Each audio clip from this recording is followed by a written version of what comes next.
மத்திய கிழக்கில் தற்போது உலகையே பதற வைக்கும் ஒரு பெரிய பதற்றம் உருவாகியுள்ளது. இஸ்ரேலும் ஈரானும் நேரடியாக மோதும் நிலைக்கு வந்துள்ளன.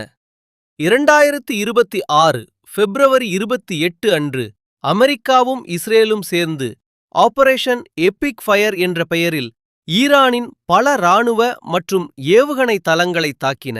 அதற்கு பதிலாக ஈரான் நூற்றுக்கணக்கான மிசைல்கள் மற்றும் ட்ரோன்களை இஸ்ரேல் மற்றும் அமெரிக்க இராணுவ தளங்களுக்கு ஏவியது.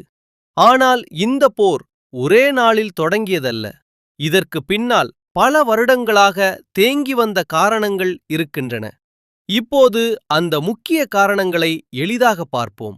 இஸ்ரேல் மற்றும் அமெரிக்கா பல வருடங்களாக ஈரான் அணு ஆயுதம் உருவாக்க முயற்சிக்கிறது என்று குற்றம் சாட்டுகின்றன. ஈரான் தனது அணு திட்டம் மின்சாரம் மற்றும் அறிவியல் பயன்பாட்டுக்காக என்று சொன்னாலும் இஸ்ரேல் அதை நம்பவில்லை. ஏனெனில் ஈரான் அணு ஆயுதம் பெற்றால் இஸ்ரேலுக்கு அது பெரிய பாதுகாப்பு அச்சுறுத்தலாக மாறும். அதனால்தான் இஸ்ரேல் முன்கூட்டியே தாக்குதல் செய்ய வேண்டிய நிலை வந்ததாக கூறுகிறது. ஈரான் உலகில் மிகப்பெரிய பாலிஸ்டிக் மிசைல் மற்றும் ட்ரோன் திறன் கொண்ட நாடுகளில் ஒன்று. இந்த ஆயுதங்கள் இஸ்ரேல் நகரங்களையும் மத்திய கிழக்கு அமெரிக்க தளங்களையும் சில நிமிடங்களில் தாக்க முடியும். இந்த ஆபத்தை குறைக்கவே அமெரிக்கா மற்றும் இஸ்ரேல் ஈரானின் மிசைல் தளங்கள், இராணுவ கட்டுப்பாட்டு மையங்கள் ஆகியவற்றை தாக்கின. ஈரான் நேரடியாக மட்டும் போராடவில்லை.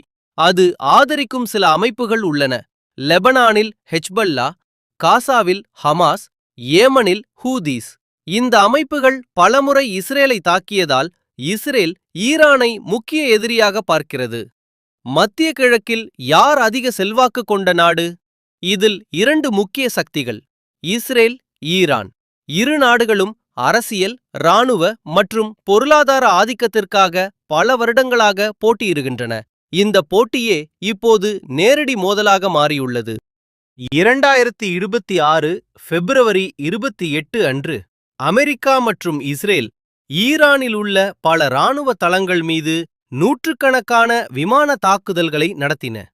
இதற்கு பதிலாக ஈரான் நூற்றுக்கணக்கான மிசைல்கள் மற்றும் ட்ரோன்களை இஸ்ரேல் மற்றும் அமெரிக்க தளங்களுக்கு ஏவியது. இதனால் மத்திய கிழக்கில் பெரிய போர் நிலை உருவானது. இஸ்ரேல் ஈரான் மோதல் சாதாரண எல்லை பிரச்சனை அல்ல. இதில் அணு ஆயுதம், இராணுவ சக்தி, மத்திய கிழக்கு அரசியல், உலக சக்திகளின் தலையீடு எல்லாம் சேர்ந்து இது உலக அரசியலையே பாதிக்கும் பெரிய பிரச்சனையாக மாறியுள்ளது. இந்த போர் இன்னும் பெரிய உலகப் போருக்கு வழிவகுக்குமா அல்லது பேச்சுவார்த்தையால் முடிவுக்கு வருமா? அதை காலமே சொல்லும். இந்த வீடியோ உங்களுக்கு பிடித்திருந்தால் லைக், ஷேர், சப்ஸ்கிரைப் செய்ய மறக்காதீர்கள்.